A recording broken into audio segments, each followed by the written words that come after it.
Hello viewer, আসসালামু আলাইকুম। আজকে আমরা আলোচনা করব প্রখ্যাত সুফি সাধক মাওলানা জালালউদ্দিন রহমতুল্লাহ আলাইহির একটি বিশেষ এবং প্রাসঙ্গিক দিক। মুসলিম জাহানে এমন ব্যক্তি কমই আছে যারা মাওলানা জালালউদ্দিন রহমতুল্লাহ আলাইহির নাম শুনেননি। তো আজকে এই মহান মনীষীর একটি বিশেষ প্রাসঙ্গিক দিক নিয়ে কথা বলবো। সঙ্গে আছে আমি প্রভাষক ইফতেখার আহমেদ রতন। মাওলানা জালালউদ্দিন রুমি রহমতুল্লাহের বাবা একজন পণ্ডিত ছিলেন তার দাদাও। তাই সমাজের সবাই আশা করেছিলেন রুমিও তাদের মতো একজন প্রখ্যাত পণ্ডিত হবেন। ঠিক তাই হয়েছিল। মাওলানা জালালউদ্দিন রুমি রহমতুল্লাহ আলাইহি তার লেখাপড়া শেষ করার পরে তিনি অধ্যাপনা শুরু করেন, তিনি শিক্ষকতা শুরু করেন এবং পাশাপাশি তিনি টুকিটাকি লেখার কাজ চালিয়ে যান। তার জীবনে একটা আমূল পরিবর্তন আসে, একটা বিশাল পরিবর্তন আসে। সেই পরিবর্তনটা হয়েছিল 1244 সালে, যখন পার্সিয়ান কবি প্রখ্যাত সুফি সাধক শামস তাবরিজির সাথে তার একদিন দেখা হয়ে যায়। শামস তাবরিজির সাথে দেখা হলে মাওলানা রুমি তখন খুব ইয়াং ছিলেন, তার মধ্যে একটা বিশাল পরিবর্তন আসে। তো শামস তাবরিজির সাথে একদিন আলাপ আলোচনা চলাকালে শামস তাবরিজি রহমতুল্লাহ আলাইহি কী করলেন, রুমির একটি লেখা বইকে তিনি পানিতে ছুঁড়ে মারলেন, কিন্তু বইটি পানিতে ভিজল না। রুমি এটি দেখে অবাক হয়ে যান এবং শামস তাবরিজিকে জিজ্ঞাসা করেন রহস্যটা কী। তখন শামস তাবরিজি রহমতুল্লাহ আলাইহি বলেন, এটা তুমি বুঝবে না, এই রহস্য বোঝার যোগ্যতা তোমার নেই। বিষয়টি রুমি রহমতুল্লাহ আলাইহির অন্তরে ব্যাপকভাবে আঁচ করে। রুমির মধ্যে আধ্যাত্মিক চিন্তা চেতনা আগুনের মতো প্রজ্বলিত হয়ে যায়। শামস তাবরিজি বিদায় নেন। তার সাথে রুমির বহুদিন দেখা হয় না। রুমি রহমতুল্লাহ আলাইহি পাগল হয়ে যান শামস তাবরিজির সাথে দেখা করার জন্য। এতটাই তিনি পাগল হয়ে যান যে তিনি তার নিজ ছেলেকে দামেস্কে পাঠান শামস তাবরিজিকে খোঁজার জন্য। যাই হোক, 1248 সালে অর্থাৎ 4 বছর পরে শামস তাবরিজির সাথে রুমির আবার দেখা হয়ে যায়। কিন্তু শামস তাবরিজির সাথে দেখা হওয়ার পরে শামস তাবরিজি আবার বিদায় নেন। তাকে আর খুঁজে পাওয়া যায় না। রুমি পাগল হয়ে যান। কোথায় গেলেন শামস তাবরিজি? পাখির মতো দেখা দিয়ে তিনি চলে গেলেন। রুমি শামস তাবরিজির বিরহে পাগলের মতো হয়ে যান। এই আধ্যাত্মিক গুরুকে না পেয়ে তিনি পাগলের মতো হয়ে যান। কেননা শামস তাবরিজি তার অন্তরে আধ্যাত্মিক চিন্তা চেতনা ঢুকিয়ে দিয়েছিলেন। এই আধ্যাত্মিক চিন্তা চেতনা রুমির মধ্যে এক অসাধারণ পরিবর্তন আসে। রুমি দুনিয়ার কোনো কিছুকে আর ভালোবাসেন না। তিনি হতে চান শামস তাবরিজির মতো এক মহান সুফি সাধক। শামস তাবরিজির ধ্যান চিন্তা ভাবনা রুমিকে আঁকড়ে ধরল। শামস তাবরিজির বিরহে রুমি তখন কলম ধরেন, রচনা করেন বিখ্যাত তার একটি বই, যার নাম হচ্ছে দিওয়ানি শামস ই তাবরিজি।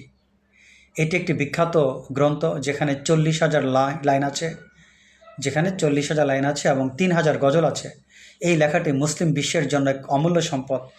এই সম্পদে রুমি রহমতুল্লাহ আলাইহি তার গুরু শামস তাবরিজির বিষয় লিখেছেন, বিরহ নিয়ে লিখেছেন, আধ্যাত্মিক বিষয় নিয়ে লিখেছেন। রুমি রহমতুল্লাহ আলাইহির নেম অ্যান্ড ফেম, সুনাম শুধু মুসলিম জাহানেই সীমাবদ্ধ ছিল না, মুসলিম জাহানকে ছাড়িয়ে গিয়েছিল। একটি ঘটনা বলি, আপনারা তাহলে সহজে বুঝতে পারবেন। ইস্তাম্বুল থেকে একজন খ্রিস্টান ধর্মযাজক রুমির সাথে দেখা করার জন্য কোনিয়ায় যান। রুমির সাথে দেখা করার জন্য খোঁজাখুঁজির পরে পথিমধ্যে রুমির সাথে তার দেখা হয়ে যায়। ওই ধর্মযাজক উনি করেন কি, 30 বার মাটিতে মাথা ছুঁয়ে রুমিকে প্রণাম করেন। মানে অবাক করার বিষয় হচ্ছে, রুমি কিন্তু বসেছিলেন না। রুমিও কি করেন, তার শ্রদ্ধার জবাব দিতে তিনি 33 বার মাটিতে মাথা ছুঁয়ে তিনিও তাকে শ্রদ্ধার উত্তর দেন। রুমির এই বিনয় ধর্মযাজকের অন্তঃস্থলকে যেন আন্দোলিত করল। ধর্মযাজক অবাক হয়ে যান রুমির এই বিনয়ে। তিনি রুমির শিষ্যত্ব গ্রহণ করেন, নিজের পোশাক খুলে দিয়ে রুমিকে দেন, রুমিও তার নিজের পোশাক খুলে দিয়ে ধর্মযাজককে দেন। উভয়ই তারা পোশাক বিনিময় করেন, আর ওই ধর্মযাজক রুমির শিষ্যত্ব অবলম্বন করেন। রুমি তখন বাসায় এসে তার ছেলেকে বলেন যে, এক ধর্মযাজকের সাথে আমার দেখা হয়েছিল, কিন্তু সে আমার বিনয়কে কেড়ে নিতে পারেনি। তার মানে রুমি বোঝাতে চাচ্ছেন যে তিনিও তাকে শ্রদ্ধা করেছেন। তখন রুমি তার ছেলেকে বলেন, মহানবী সাল্লাল্লাহু সাল্লামের সহায়তায় এবং মহান আল্লাহ তাআলার করুণায় ওই ধর্মযাজক রুমিকে ছোট করতে পারেননি, রুমির বিনয়কে কেড়ে নিতে পারেনি। তিনি এতটাই বিনয় ছিলেন, রুমি এতটাই বিনয় ছিলেন, তার মধ্যে কোনো অহংকার ছিল না। আসলে অহংকার থাকলে কে কখনো সুফি সাধক হতে পারে না। যাই হোক, মাওলানা রুমি রহমতুল্লাহের নাম ডাক সারা বিশ্বে ছড়িয়ে পড়েছিল, আপনারা জানেন। পাশ্চাত্যে তার নাম ডাক ছড়িয়ে পড়েছে, তার পিছে প্রখ্যাত মার্কিন লেখক বার্কস এর অবদান অনস্বীকার্য। অবশ্য আমরা এটা জানি, ঊনবিংশ শতাব্দীতে অনেক জার্মান লেখক রুমির উপর স্টাডি করেছিলেন। রুমির লেখায় অনুপ্রাণিত হয়ে তারা রুমির উপর লেখালেখি শুরু করেন। 1976 সালে বার্কস রুমির লেখাগুলো ইংরেজিতে অনুবাদ করেন, তবে তিনি মূল বিষয়বস্তু ঠিক রেখে ইংরেজিতে ছন্দটা দিয়েছিলেন, কিন্তু রুমির লেখার বিষয়বস্তু তিনি ঠিক রেখেছিলেন।